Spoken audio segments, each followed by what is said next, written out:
Super Saravana stores.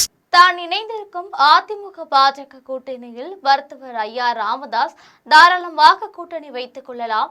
ஆனால் நான் விதிக்கும் 3 நிபந்தனைகளை அதிமுக பாஜக கூட்டணி கட்சிகள் ஏற்க வேண்டும். அப்படி ஏற்றுக்கொண்டால் மருத்துவர் ராமதாஸ் ஐயாவை நீங்கள் தாராளமாக கூட்டணி சேர்த்துக் கொள்ளலாம் என்று அன்புமணி ஒருபடி கீழே இறங்கி வந்திருக்கிறார். ஆனால் மருத்துவர் ராமதாசோ ஜெயம் திரைப்படத்தில் சதா கூறுவது போல் போயா போ, எனக்கு நீயா கட்டளை இடுகிறாய், இன்னும் 3 நாட்களில் நான் யார் என்று பார்க்க போகிறாய் என சவால் விட்டு இருக்கிறார். இது பற்றி ஜெம் தொலைக்காட்சி வழங்கும் சிறப்பு செய்தி தொகுப்பை இப்போது பார்க்கலாம்.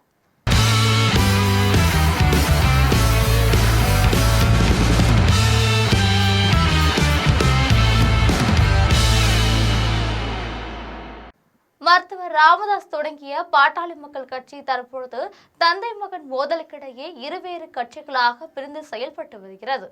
மகன் அன்புமணி தலைமையில் தற்பொழுது பாட்டாளி மக்கள் கட்சி செயல்பட்டு வருகிறது. அதேவேளையில் பாட்டாளி மக்கள் கட்சி எனக்கு தான் சொந்தம் என்று ராமதாஸ் போராடி வருகிறார். இந்நிலையில் அன்புமணி ராமதாஸ் பாரதிய ஜனதா கூட்டணியில் பேசி முடிவெடுத்து தற்பொழுது அவர் அதிமுக கூட்டணியில் இருக்கிறார். அவருக்காக தொகுதி பங்கீடு மற்றும் போட்டியிடும் தொகுதிகள் பற்றி ஆலோசனை நடத்தப்பட்டு வருகின்றன.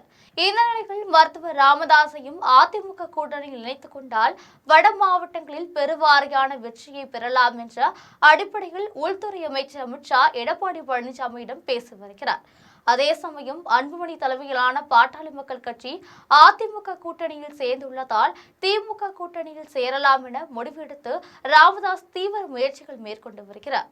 ஆனால் அங்கு விடுதலை சிறுத்தைகள் தலைவர் தொல் திருமாவளவன் திமுக கூட்டணியில் பலம் வாய்ந்த சக்தியாக இருக்கிறார். இது தொடர்பாக அவர் கருத்து தெரிவிக்கும் பொழுது பாட்டாளி மக்கள் கட்சி இருக்கும் இடத்தில் நான் இருக்க மாட்டேன் என பகிரங்கமாக அறிவித்துவிட்டார். இதனால் பாட்டாளி மக்கள் கட்சிக்கு வேறு வழியில்லாத சூழ்நிலை இருக்கிறது. தமிழக வெற்றி கழகத்திலும் வாய்ப்பு மறுக்கப்பட்டு இருக்கிறது. இந்த நிலையில் மருத்துவர் ராமதாஸ் என்ன செய்ய போகிறார் என்ற பரிதாப கேள்விகள் எழுந்துள்ளன. இதனிடையே மருத்துவர் ராமதாஸை அதிமுக பாஜக கூட்டணியில் சேர்த்துக் கொள்வது குறித்து அன்புமணியிடம் பேச்சுவார்த்தை நடத்தப்பட்டது. அப்பொழுது அவர் தாராளமாக மருத்துவர் ஐயாவை கூட்டணியாக சேர்த்துக் கொள்ளுங்கள், ஆனால் என்னை பொறுத்தவரையில் 3 நிபந்தனைகள் இருக்கின்றன, அதனை ஏற்றுக்கொண்டால் கூட்டணியில் சேர்த்துக் கொள்ளலாம் என அவர் 3 ஆலோசனைகளை தெரிவித்திருக்கிறார். முதல் கட்டமாக நாங்கள் தான் மாம்பழ சின்னத்தில் போட்டியிடுவோம். மருத்துவர் ராமதாஸ் ஐயா மாம்பழ சின்னத்தை கேட்கக்கூடாது, அவர் வேறு சின்னத்தில் போட்டியிடலாம். இரண்டாவதாக தொகுதி பங்கீடு செய்யும் பொழுது எங்களுக்குரிய தொகுதியை முதலில் ஒதுக்கீடு செய்யவிட்டு அதன் பிறகுதான் மருத்துவர் ஐயா தொகுதியை முடிவு செய்ய வேண்டும். மூன்றாவதாக மருத்துவர் ஐயா பிரச்சாரம் செய்யும் மேடைகளில் என்னை அழைக்கக்கூடாது, அவருடன் சேர்ந்து நான் பிரச்சாரம் செய்ய மாட்டேன். இந்த 3 கட்டளைகளை ஏற்றுக்கொண்டால் நீங்கள் மருத்துவர் ராமதாஸ் ஐயாவை தாராளமாக அதிமுக பாஜக கூட்டணியில் சேர்த்துக் கொள்ளலாம் என தெரிவித்திருக்கிறார். இதனிடையே கூட்டணி குறித்து மருத்துவர் ராமதாஸ் பேசும் பொழுது இன்னும் 3 நாட்களில் தமிழக அரசியல் பரபரப்பாக போகிறது, நான் யார் என்று பார்க்க போகிறார்கள், யாருடன் கூட்டணி என்பதை 3 நாட்களில் நான் அறிவிப்பேன். இது குறித்து மற்றவர்கள் பேசுவதை நான் ஒரு பொருட்டாக எடுக்கவில்லை என தெரிவித்திருக்கிறார். தற்பொழுது அவர் கூட்டணி குறித்து ஏதோ ஒரு முடிவெடுத்திருப்பதாக தெரிகிறது. அது என்ன என்பதை தெரிந்து கொள்ள ஜெம் தொலைக்காட்சியுடன் தொடர்பில் இருங்கள். நன்றி, வணக்கம்.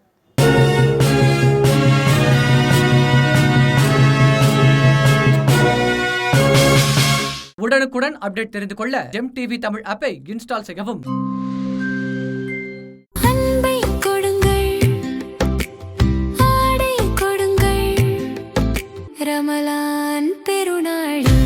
Super Saravana stores.